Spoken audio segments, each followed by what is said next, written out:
Breaking today, shocking new details have emerged about why George and Amal Clooney ditched Prince Harry and Meghan Markle. I do love the fact that it is the Clooneys that are now delivering Harry and Meghan a taste of their own medicine. They're being ghosted. See how it feels? Not very nice, is it? But incredibly well deserved. This is so mortifying for Harry and Meghan because you can just imagine, Tash, they are really the ones that tend to ghost people. So the fact that they are now being ghosted is really interesting to me. Prince Harry thought he had locked in one of the most powerful friendships in Hollywood, and for a while, it genuinely looked that way. George and Amal Clooney weren't just famous faces. They moved through entertainment, philanthropy, and elite global circles like nobody else. Harry reportedly believed this bond was built to last. But today, that friendship looks completely different. No screaming headlines, no explosive public fight, no dramatic confrontation caught on camera. According to reports, the connection between the Sussexes and the Clooneys just dissolved. Slowly, quietly. Invitations stopped coming. Joint appearances vanished.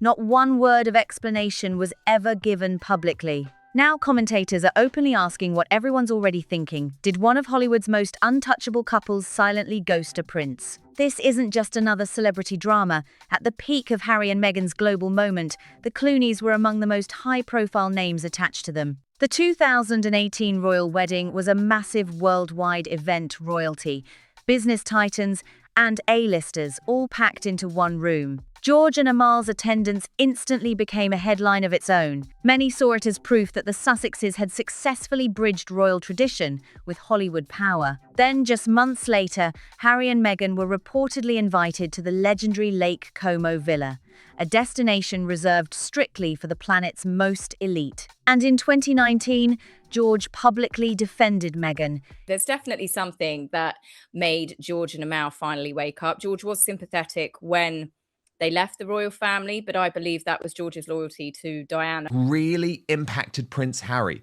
He thought he was going to be boys with Clooney for life. And then the couple ditched him for the real royals, a friendship which had actually got remarkably close, even though they had, quite wisely, I would say, from the Clooneys' side of things, never been pictured publicly with Harry and Meghan. Yes, there they were turning up at the wedding. Quite rightly, they never got that public picture. Even referencing Princess Diana's treatment by the media. For Harry, those words reportedly cut deep. Very few people spoke up that boldly, and even fewer brought his mother into it. From the outside, this looked unshakable. The Clooneys had gone from wedding guests to what appeared to be genuine, trusted allies. Reports suggest Harry believed they shared the same values and understood the unique pressure of living under a global spotlight. He reportedly expected that friendship to go the full distance. So what happened after Harry and Meghan left royal life and landed in California? Several of those high-profile connections began disappearing, and according to reports, the Clooney shift was one of the most noticeable of all. No joint appearances, no public signs of a continuing bond, no photographs. Just a slow fade that Harry reportedly never saw coming. And that's exactly what makes this story impossible to shake. This isn't about a messy public fallout that got patched up weeks later. This is about one of the world's most powerful and recognizable couples apparently stepping back without ever saying a single word about it. At first, nobody flagged it. The Clooneys had never been the type to broadcast their personal life online. But as time passed, royal commentators and entertainment reporters... Because what the Clooneys have done here isn't have a big falling out. So there hasn't been a big bust-up like the type of bust-up there was with the Beckhams. The Clooneys are just shrewd operators and soon realised that Harry and Meghan were revolting grifters who were going to throw their own family under the bus, and they were desperate to get back in with the royal family, which worked, by the way, because Charles is all over them. Started pointing to something impossible to ignore. The visible connection between the two couples had practically evaporated. The gap became crystal clear after the 2020 royal exit. Everyone assumed California was the start of something bold, a new identity built around media deals, business moves, and serious influence. With the Clooney relationship already in place, most observers expected George and Amal to be right there alongside them. That never happened. Then came 2023, and things got really interesting. George and Amal showed up at the King's Trust Awards, a major event directly tied to King Charles. The timing? Impossible to ignore. Harry's memoir Spare had already exploded across global headlines, ripping open intense debate about royal life and family relationships. Yet there were the Clooneys front and center at an event supporting one of the King's most prominent charitable causes. Whether it was intentional or not, that contrast was sharp and the whole world noticed. Around the same time, reports surfaced that Harry and Meghan had completely disappeared from the Clooneys' expanding philanthropic network. No appearances, no visible connection, just absence, loud, undeniable absence. Then came the detail that really sent people spiraling. According to multiple reports, Harry allegedly made repeated attempts to reconnect with George and Amal over the years, but communication reportedly became harder and harder to maintain. Messages said to have gone unanswered for long stretches. Meetups and invitations reportedly went nowhere, and when contact did happen, Now, I love that. Can I just say I love that? And I'm no fan of the Clooneys, okay, who are awful woke lefties. I am no fan. I'm just being honest. Like the guy in ER, that's where it ends. However, I do love the fact that it is the Clooneys that are now delivering Harry and Meghan a taste of their own medicine. They're being ghosted. See how it feels? Not very nice, is it? But incredibly well deserved. But I do find it funny because pretty much all of the A-listers that didn't know Harry and Meghan that were at the wedding have nothing to do with Harry and Meghan now, and they do work with the royal family. They are close to the royal family. You've got the Beckhams, for example. You've got the Elbas, Idris Elba. You know, he was the DJ at Harry's wedding. it was described as polite, but noticeably colder than before. No blow-up, no confrontation, no moment to point to, just a slow, creeping silence. And that's the part that stings most, because public falling outs between celebrities get resolved all the time. Friendships survive drama. But when communication quietly dries up with no explanation, that kind of distance hits on a completely different level. According to reports, Harry found the whole situation especially painful because there was never a clear reason given. No defining moment, no conversation that closed the door. Just silence and a growing list of questions that apparently never got answered. One source claimed Harry genuinely believed the Clooneys would be part of his family's life long term. He reportedly saw them as people who actually understood the kind of pressure that barely anyone else on Earth faces. If that's true, the reported distance hits even harder, because from Harry's side, this wasn't just another Hollywood connection fading out. This was one of the most powerful couples in the world, slowly pulling away, and according to those reports, watching it happen left him feeling genuinely blindsided. The longer the silence stretched, the louder it got. Royal commentators were already connecting the dots. Was the Clooney distance just a friendship cooling off? But I do believe that most of the people that were there, they were only there because they wanted proximity to the royal family. It was never about Harry and Meghan. So as soon as Harry and Meghan started burning those bridges, they'd already obviously just saw it as they're just grifters. They're a waste of time. We can't get anything from them. And then they went back to actually getting close to the royal family. They just sort of quietly moved on. Oh yeah, we'll see you at some stage. You know, maybe we'll lend you our private jet again in 10 years' time. But it hasn't happened. And trust me, it will never happen. Or was it part of something much bigger? The more people examined the timeline, the more one detail kept jumping out. The reported distance seemed to grow at the exact same moment Harry's relationship with the royal family was hitting its most explosive point. That raised one very uncomfortable question. Why did George and Amal apparently step back? The honest answer is that nobody outside those two couples truly knows what went down behind closed doors. Neither George nor Amal has publicly addressed it. Harry and Meghan haven't directly responded either. But that silence hasn't stopped the theories from flying. One of the most talked about explanations starts with what happened after the royal exit. In the early days, public support was still visible. George had already spoken up for Meghan, calling out what he described as unfair media treatment. But as time moved forward, the story got a whole lot more complicated. The Oprah interview hit like a shockwave, igniting one of the most widely debated royal controversies in modern history. Deeply private family matters suddenly played out on a global stage for millions to watch and dissect. Then came Netflix, then came Spare, Then came the interviews, the documentaries, the public statements. Each release poured fresh heat onto an already blazing situation. Each project dragged Harry and the royal family back into the headlines all over again. Even though I do think George and Amal Clooney use a lot of their humanitarian work to push their own celebrity and business interest and profile, even they realized that Harry and Meghan were such faux humanitarians that it was just going to be bad for their brand. They're toxic. They're toxic. But the fact that George defended her that one time, and then obviously when they continuously attacked the royal family, this wasn't the one interview that they said they were going to do when they appeared on Oprah. You know, they just turned around and said, I don't actually think he defended them after Oprah. I think he initially defended Meghan when they first started the story, saying that they still wanted to be part of the monarchy. They just wanted to live in Canada. They wanted a quiet life. And I think that's when George was like, oh yeah, oh bless them. For some observers, this may have been the breaking point inside certain Hollywood circles. Most celebrities are perfectly comfortable watching controversy from a safe distance. Very few are willing to stay visibly attached to it, especially when that controversy just keeps escalating. That theory carries real weight when you look at how carefully George and Amal have protected their public image over the years. Their brand is built on philanthropy, international humanitarian work, and long-term prestige. Stability, credibility.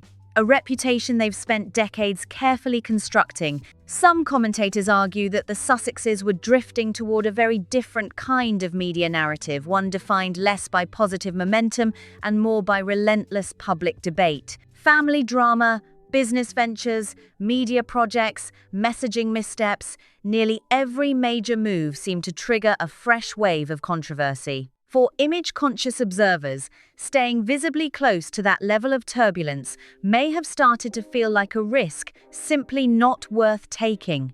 Another factor that keeps resurfacing the royal family itself. Unlike many Hollywood celebrities, George and Amal never stopped showing up in charitable and royal-adjacent spaces tied directly to the monarchy. Their appearance at the King's Trust Awards wasn't subtle. It was widely read as a clear signal that those relationships were still very much alive.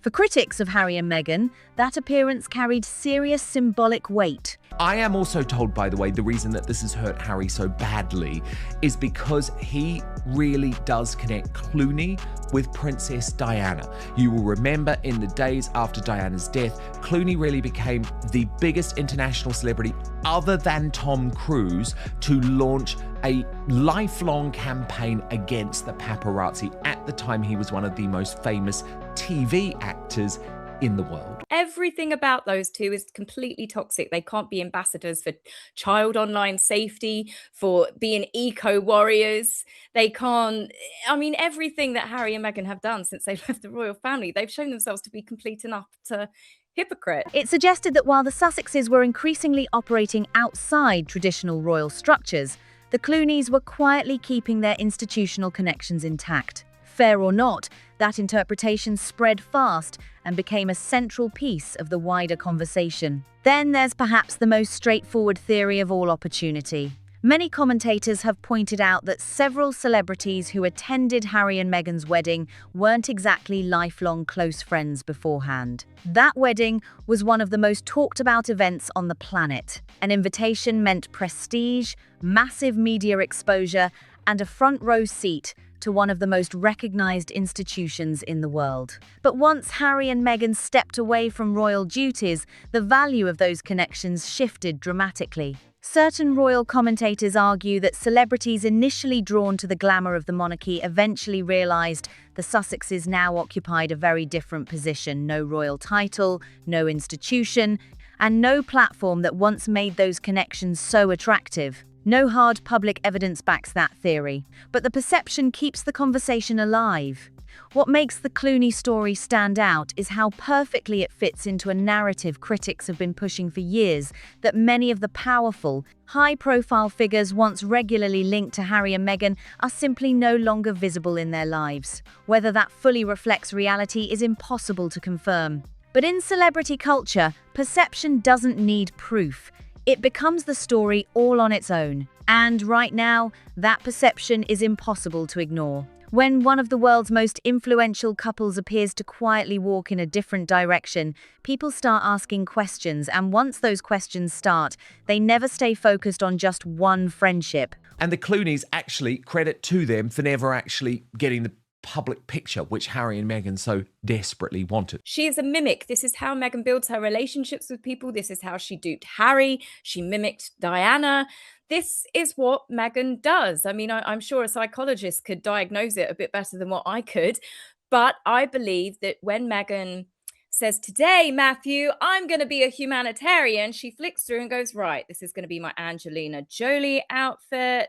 And then the next day she's like, "Right, I'm going to be today a fashionista." What makes the situation especially uncomfortable isn't just the reported distance, it's where George and Amal appeared to be spending their time instead. While Harry was publicly unpacking his royal experiences through interviews, documentaries, and Spare, the Clooneys were increasingly showing up at events tied directly to the monarchy and its charitable network. The clearest example? George and Amal at the King's Trust Awards, an event closely linked to King Charles and his charitable work. For years, Harry had positioned himself as someone completely outside the institution he once represented. Yet one of the couples he was reportedly closest to was now standing inside an event directly connected to his father. The contrast was impossible to look away from. Back in 2018, Harry and Meghan looked like the future. Young, globally recognized, pulling attention from both royal watchers and Hollywood heavyweights. Many believed they would become the monarchy's most powerful bridge to the entertainment world. Instead, the years that followed told a completely different story. A royal exit, a move to California, major media deals, documentaries, a tell-all book, and a very public unraveling of some of the most high-profile relationships they had ever built. Meanwhile, the Clooneys stayed completely out of it. No public involvement in the debates surrounding Harry's claims, no statements, no visible role in any of the controversies that followed. They kept their heads down, focused on their own philanthropy. You know, she is just a continuous stream of a dressing up box. She's constantly trying on other people's skin, as it were.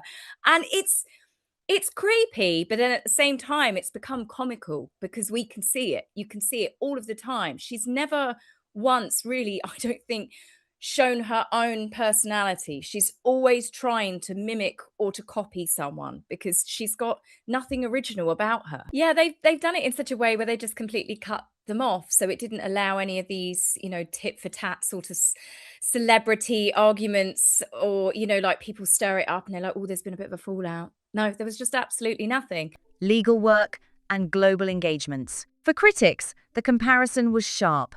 One couple appeared to be moving further and further from the institution.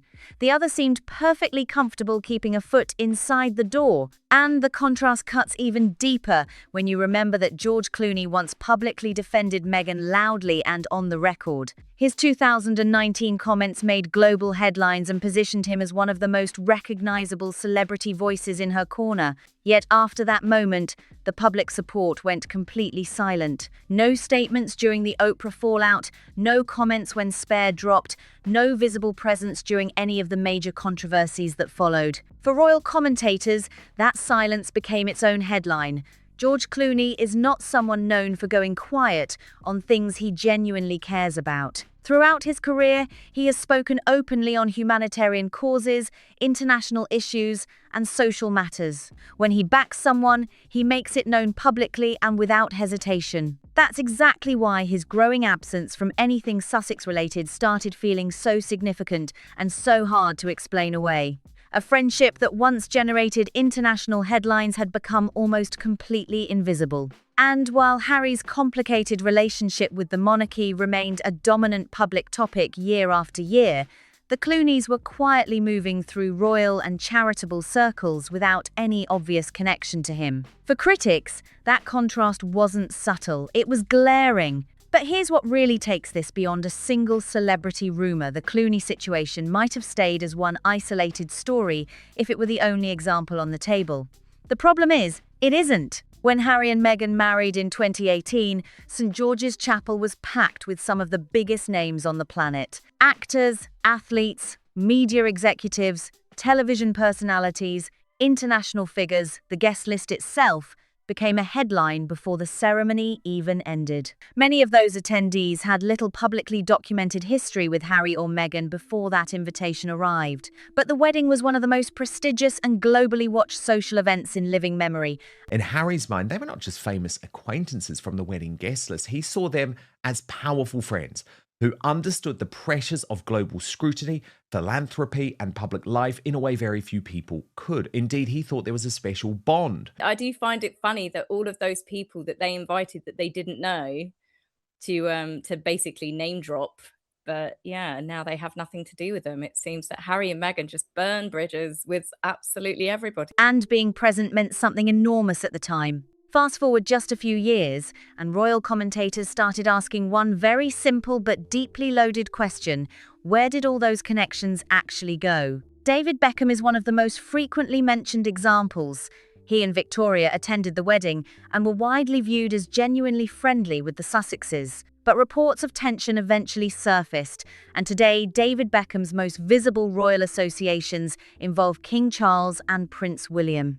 His public connection to Harry and Meghan has generated almost no headlines by comparison, and that shift has not gone unnoticed. Then there's Idris Elba, the man who literally stood behind the DJ booth at Harry and Meghan's wedding celebrations and was one of the most recognizable celebrity faces attached to that entire event. Since then, Idris has remained actively involved in charitable projects connected to royal organizations. Any visible public connection to the Sussexes has quietly stepped back from view.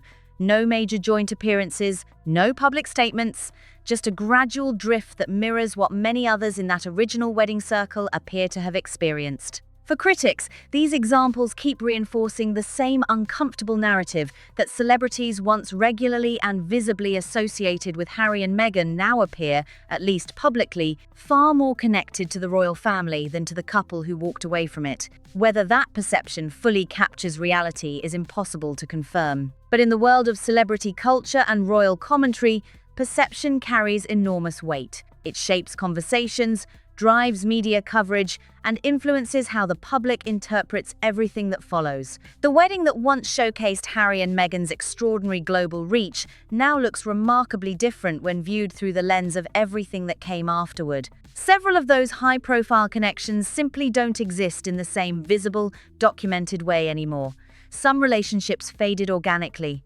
Some became attached to reports of disagreements and behind-the-scenes tension. And some, like the Clooney situation, dissolved so quietly and so gradually that most people only registered the absence long after it had already happened. That slow disappearance is a significant part of why this story keeps pulling people in. It's not purely about George and Amal.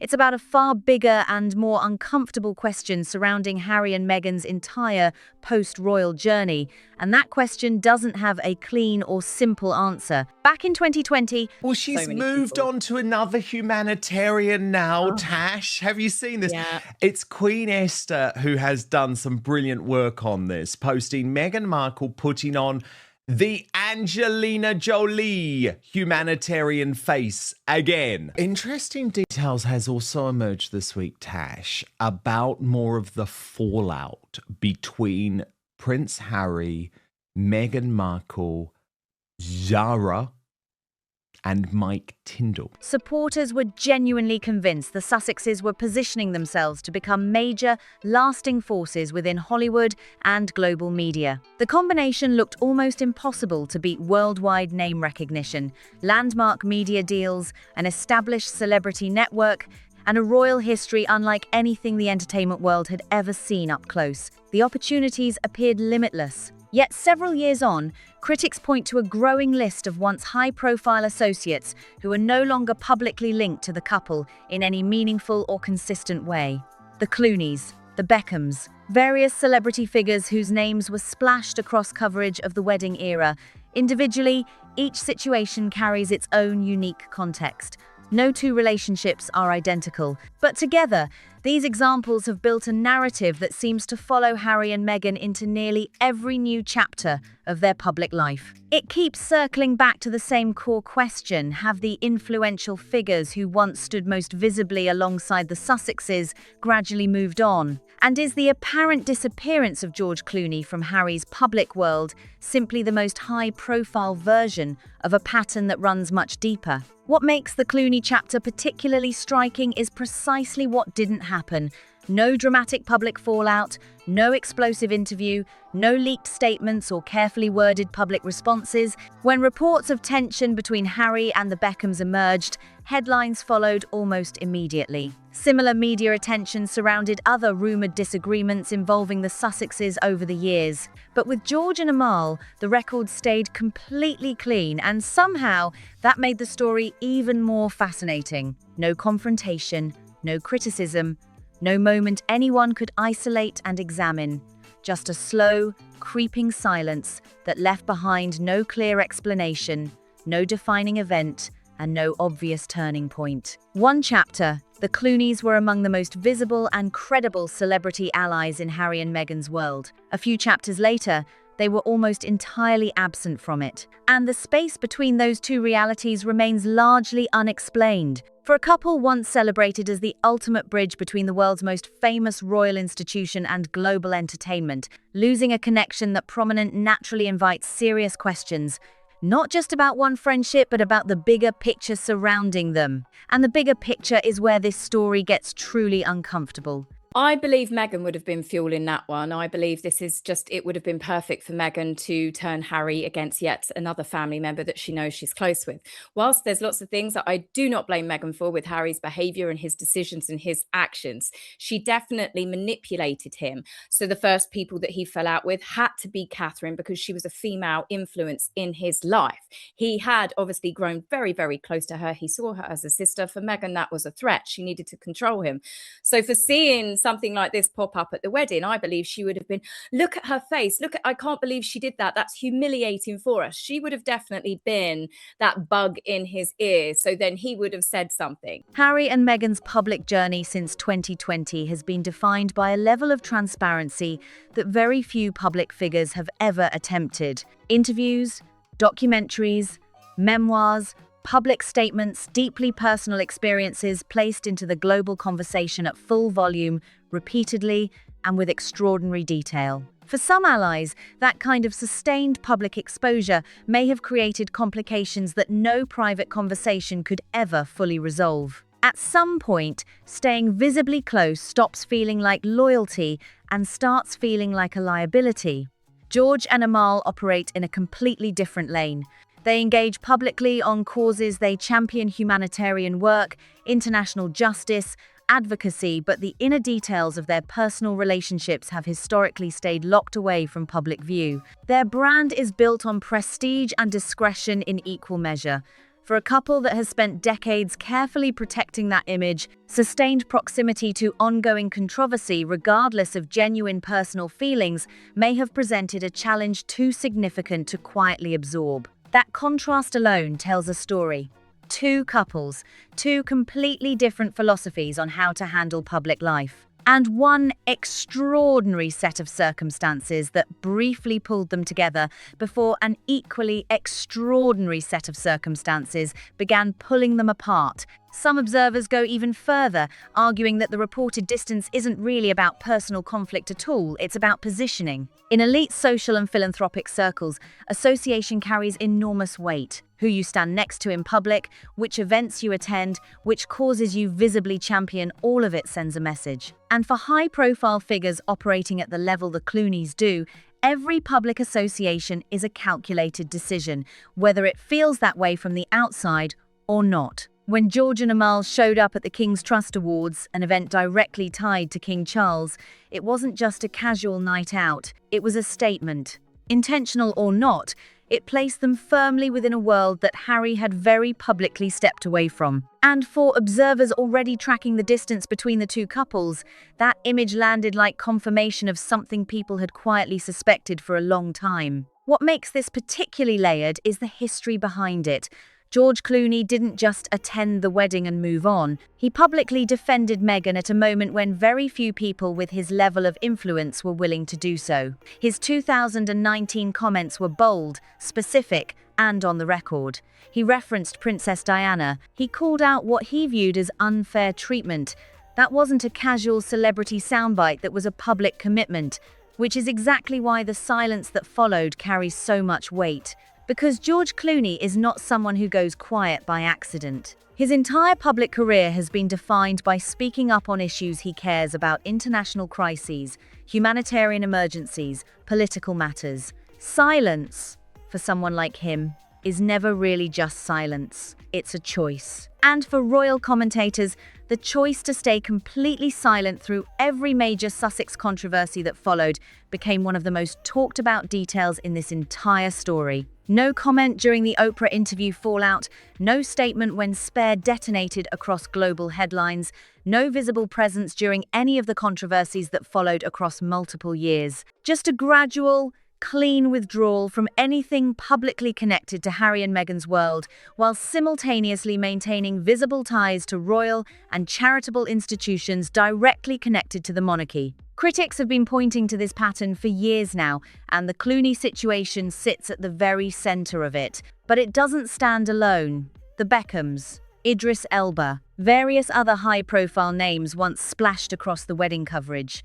One by one, those visible public connections have quietly faded, some through reported tension, some through simple drift, and some, like the Clooney chapter, through a silence so complete that it almost demands an explanation nobody has publicly provided. Together, these examples have built a narrative that follows Harry and Meghan into every new chapter of their public life. Critics argue it reflects something real about the post-royal trajectory. Supporters argue it reflects nothing more than the natural evolution of relationships under extraordinary pressure. Both sides make their case loudly, and neither side appears close to backing down. Now here's the angle that doesn't get talked about enough. What does this pattern actually cost Harry and Meghan in real terms?